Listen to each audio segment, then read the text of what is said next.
Bartending, a tale as old as time. Today we're going to go over everything you need to know to get you going in bartending. The tips, the tricks, what glasses to use, how to save money, why distilled ice is the most important part of any cocktail, why you should never buy simple syrup, how to cut limes and lemons so you get the most bang for your buck. And we're going to go over my top 5 favorite cocktails of all time today. By the end of this video, you will be exactly like Tom Cruise from Cocktail. And nobody on planet Earth likes going to the bars more than this guy. Okay, maybe that guy, maybe a couple other people, but I love going to bars. But sometimes you're broke and going out is expensive. It doesn't matter if you live in California or Tennessee, going out can kind of be a ripoff. Maybe you're here because you want to get a job as a bartender, or maybe you're here because you want to learn how to make drinks at home. Sure, we've all heard of a 750 milliliter bottle, but what is that? Well, it's about 25 ounces of booze. And when I'm at home, I make all my cocktails 2 ounces of bourbon or whatever. So that means I can make 12 drinks with that $25 bottle of Makers. You can make a mint julep or an old fashioned at home for a little over $2. And drinking at home is delicious. It's not as fun as going to the bars, but it's delicious. Typically, we're a beer channel. Making beer,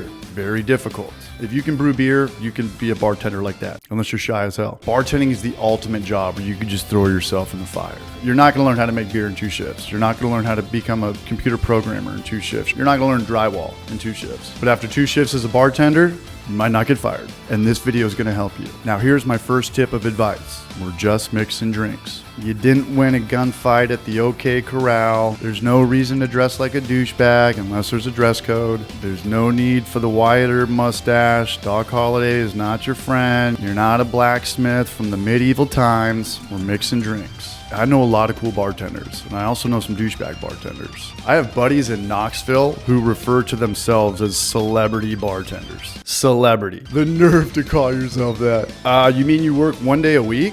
That's a little bit more like unemployed than being a celebrity. Like, are there any celebrity busboys and celebrity dishwashers out there? Yeah, never refer to yourself as a celebrity if you're working 1 day a week. All right, so let's get this video going. And if anybody in Knoxville is hiring for celebrity bartenders, I'm free on Monday.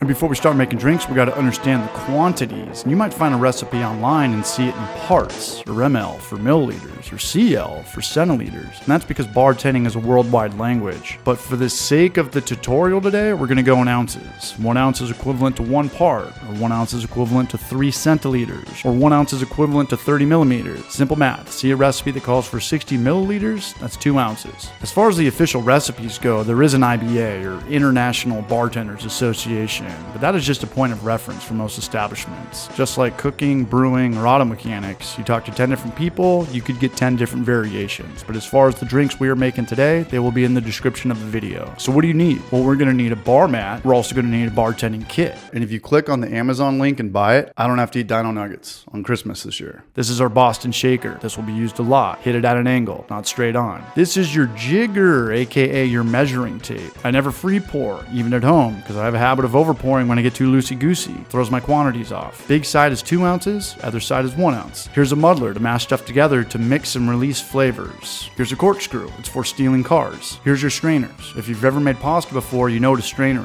is. Hawthorne is used the most, then the fine mesh for double strains, and the julep strainer, which I use if I'm mixing in a pint glass. Here's tongs for ice or garnishes. You got a cocktail spoon. Now here's some other products you will want to own. Bitters, an herbal alcohol blend that's expensive as hell. Plastic condiment bottles for simple sugars, lime juice, lemon juice, or ketchup and mustard. Small funnel. Fee foam. Vegan egg white supplement. It's all about saving the whales, even the CGI ones. Hand juicer and a sharp knife. The sharper the safer. It's the dull ones that cut people. And here's the glasses we'll be using today. A coupe glass for you Manhattan lovers. Whiskey rocks glass for my old fashions. Collins glass. Moscow mule glass. And another rocks glass for margaritas. And this is a 24-ounce mixing glass. It's really just an expensive beaker. All right, time to prep. Okay, so why do I use distilled water for my rocks, my ice? It's because tap water is absolutely disgusting. You can hide the taste of tap water by getting it cold, but the true test, the true litmus test, is pour some fridge water and then let it get to room temperature and then see how it tastes. That's what's going into your expensive booze. My tap water straight up tastes like a fart. Even if I put in a brand new water filter, I'm not using it for beer or cocktails. It's just water I bring to the gym. And you can use any bottled water, but I just like distilled water because A, I use it for brewing beer, and B, I like knowing that there's absolutely nothing in it. It's the purest water in the world. And why never buy simple syrup? It's because it's the absolute biggest scam in the entire universe. I'm actually impressed that people make money off it. But you can make your own in minutes. It's a simple 1-to-1 ratio. 1 cup water, 1 cup sugar, and then just scale it up if you need more.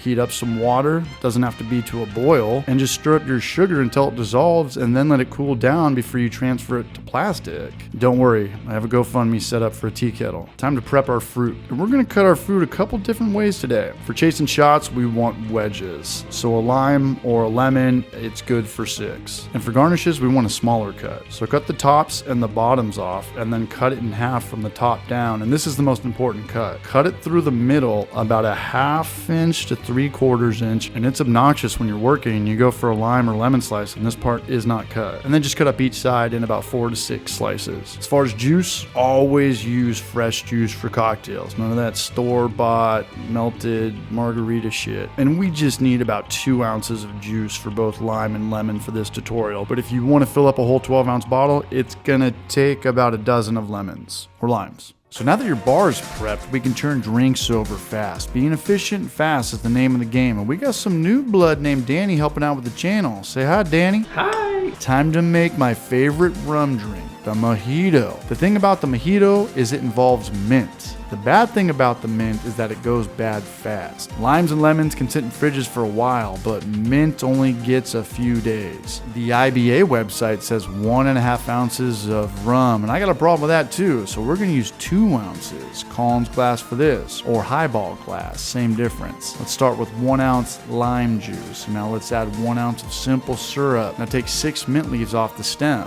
No stems. Snoop Dogg would be proud. And muddle them all together like it's one big happy family, and then add 2 ounces Bacardi. Time to check in on our DIY ice bucket. Fill up the glass with ice. Now top it off with club soda, but not just any club soda, the good stuff, Schweppes, and garnish with fresh mint and add a lime. Congratulations, you just made a beautiful mojito. My 4th favorite drink in the world, the Moscow Mule. Easy to make and delicious if you enjoy ginger beer. Not ginger ale, ginger beer. It's a lot spicier and definitely more expensive. No mixing, no shaking. Bar spoon of lime juice, 2 ounces vodka. Fill up the cup with ice. Top off with ginger beer and garnish. Bartending is just like Taco Bell. Take the same thing and add one thing to it, or take this off and put it together and it's a whole new thing. Moscow Mule, vodka. Ginger beer, bourbon, Kentucky Mule, ginger beer, dark rum, dark and stormy, tequila, ginger beer, Mexican Mule. Completely new product, completely new item menu. And that's all I have to say about that. Now this next drink goes out to Jimmy Buffett, tequila. Probably the reason how I was born. If I'm shooting tequila, it's Patron Silver. But if I'm mixing tequila, we can go with the cheaper stuff. Cazadores, the one with the deer. 2-1-1 ratio. 1 ounce lime juice, 1 ounce triple sec, 2 ounces tequila. Everything goes in the shaker with ice, and we just need a quick shake. The longer you shake, the colder it's gonna get, but we're just going over rocks. It doesn't have to be too thorough. All right, on to the bourbon. Whiskey sour, very delicious. Now let's fill up the shaker with ice. Let's add 2 ounces of bourbon. Finally add our lemon juice, 1 ounce of that, 1 ounce simple syrup, and 4 to 6 dashes of our egg white alternative. And this one you're gonna wanna shake up for a bit. A, we want it cold, we're not serving it on the rocks. And B, the more you shake, the foamier this fee foam stuff will work. This is a great time to subscribe to our channel. Now double strain it into a coupe glass and appreciate the new camera that I just bought. We're going hashtag YOLO with the garnishing on this, and we're doing a cherry and a lemon.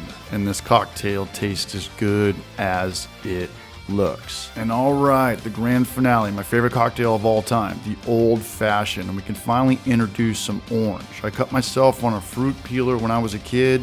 Got a couple stitches. I've never been the same, so I just stick with a knife for peeling garnishes. Break out the beaker glass, and we're gonna hit it with a couple dashes of both bitters and our orange bitters. Then add a generous bar spoon amount of simple syrup, followed by 2 ounces of bourbon.